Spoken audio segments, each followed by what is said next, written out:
এসে দাঁড়িয়ে আছি উত্তর 24 পরগনা জেলার বারাসাতে, ঠিক হরিতলা ব্রিজের সংলগ্ন একটি জায়গাতে। এখানে তৃণমূল কংগ্রেসের যে ক্যাম্প করা হয়েছে, এখানে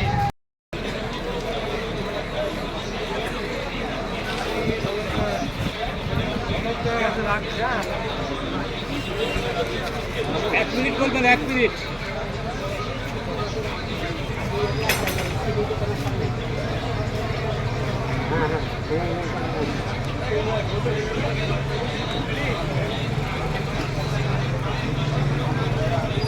নির্বাচনের দামামা বেঁচে গিয়েছে, ব্যালট বাক্স তৈরি হলো। তার সাথে জনতা জনার্দন যারা আশীর্বাদ করলেন, যারা পরীক্ষায় উত্তীর্ণ হবেন তারা বিধানসভায় যাবেন। খালি সময় অপেক্ষা। তৃণমূলের বন্ধুরা ভোট পেতে বসে আছেন সময় অপেক্ষায়। তাদের পরিশ্রম, তাদের অধ্যাপনায়, তাদের শ্রম সকাল থেকে বন্ধু হচ্ছে। তবে শুরু হলো, রাউন্ড শুরু হয়েছে।